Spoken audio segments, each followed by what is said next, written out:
Depuis 150 ans, les archéologues nous expliquent que la Grande Pyramide aurait été construite par le roi Khéops afin d'être son tombeau. Dans cette affirmation, il y a deux questions distinctes. D'une part, savoir si Khéops est bien le bâtisseur de la pyramide, et d'autre part, déterminer si celle-ci était destinée à servir de sépulture.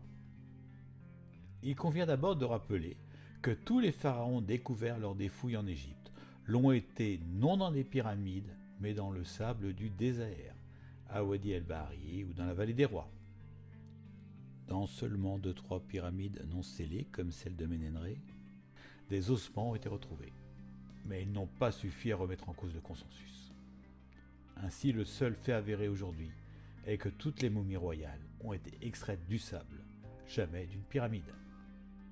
Avant d'aborder la question de l'attribution de la Grande Pyramide de Khéops, examinons les arguments avancés par les égyptologues pour affirmer que les 3 pyramides de Gizeh sont des tombeaux. Le principal argument repose sur le fait que Gizeh est une nécropole. Près de 6000 tombes entourent les 3 pyramides, ornées d'épitaphes, de hiéroglyphes, de fresques et abritant des corps embaumés.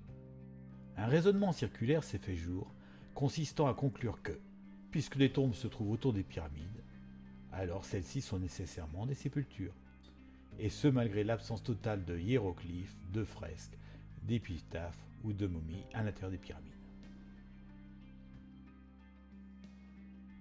On va même plus loin, en affirmant que puisque par évidence les pyramides sont des bâtiments funéraires, alors tous les édifices voisins sont des temples religieux et les chemins qui les relient des chaussées funéraires, alors que rien ne le prouve factuellement. Ce raisonnement revient à dire que parce qu'il y a un cimetière à Montparnasse, la tour du même nom serait le tombeau d'un haut dignitaire républicain. Aujourd'hui, plusieurs éléments nous amènent à douter de l'argumentation archéologique traditionnelle concernant la fonction funéraire des pyramides de Gizeh. Premièrement, il existe un contraste frappant entre la richesse décorative des tombes environnantes ornées de fresques et la sobriété absolue des 3 grandes pyramides totalement dépourvues d'ornements. Deuxièmement, alors que les bâtisseurs ont réussi l'exploit d'aligner parfaitement les pyramides vers le nord ou face au nord, ils n'ont manifestement pas accordé la même attention à l'agencement des cimetières périphériques qui semblent disposés de façon désordonnée.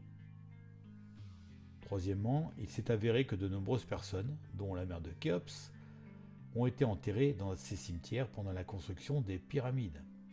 On a d'ailleurs retrouvé son sarcophage vide, accompagné d'objets personnels dans le sable au pied de la pyramide.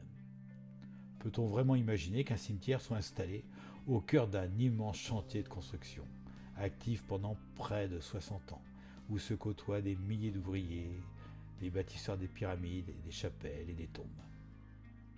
Quatrièmement, si on place des tombes tout autour, il ne reste plus d'espace pour les fameuses rampes censées permettre d'élever les blocs de pierre jusqu'à 146 mètres de haut.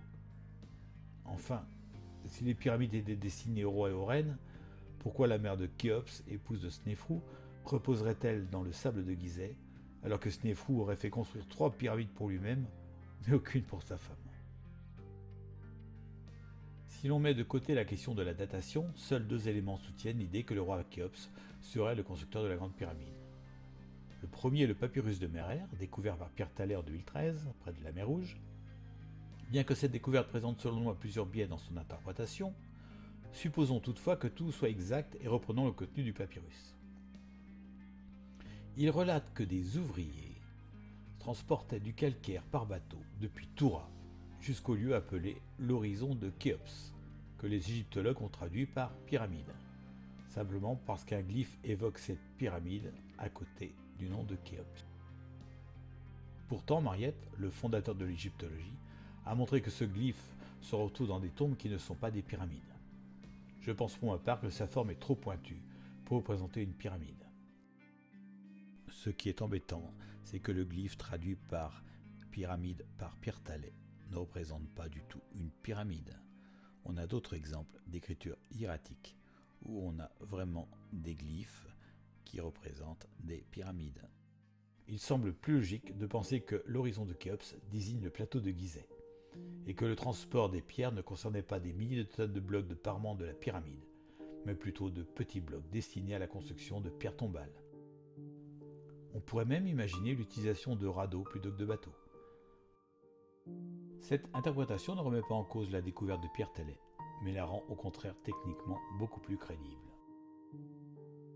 J'ai volontairement laissé de côté la question de la datation, car elle nécessiterait de longues explications. Retenons simplement que la base de la science physique repose sur la reproductibilité. Ce qui ne peut être reproduit est considéré comme impossible. Or, les démonstrations des archéologues semblent anachroniques, car il n'existe aucune correspondance entre les outils identifiés et les réalisations supposées. C'est pourquoi toutes les tentatives de reproduction se soldent par des échecs ou nécessitent l'emploi d'équipements modernes comme des grues, ce qui fausse bien sûr toute interprétation et tout résultat. Le second argument en faveur de l'attribution de la pyramide de Khéops repose sur la découverte de glyphes dans les chambres de décharge situées au-dessus de la chambre du roi. Selon le récit, en 1837, le colonel Weiss, davantage aventurier qu'archéologue, a pénétré de force dans ces pièces à l'aide de poudre à canon et y a trouvé des inscriptions portant le nom de Khéops sous différentes formes. Beaucoup, moi y compris, pensent que Weiss a pu falsifier ces glyphes pour gagner en notoriété, lui qui avait de grandes ambitions politiques. Par ailleurs, il est intéressant de noter que contrairement aux dires des égyptologues, les 3 variantes du nom de Khéops présents dans ces chambres étaient déjà connues à l'époque, car elles figuraient sur d'autres sites, notamment au pied de la pyramide, comme je le prouverai dans une prochaine vidéo. L'égyptologie a toujours refusé de dater ces glyphes, bien qu'ils contiennent des pigments organiques, et s'est même empressé de récupérer des fragments que des jeunes chercheurs allemands souhaitaient analyser au carbone 14.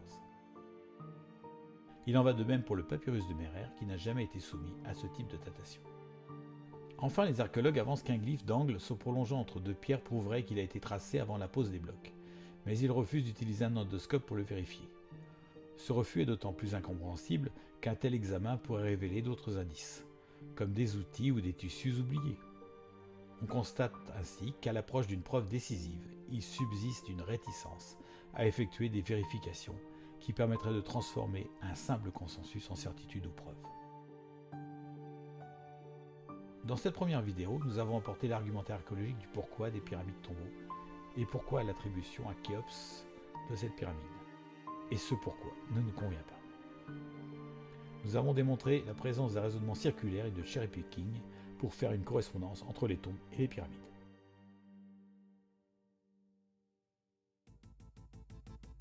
Dans une seconde vidéo, nous aborderons cette paternité de la pyramide attribuée à Khéops, qu'on va retrouver sous d'autres noms comme Khufu ou Soufis.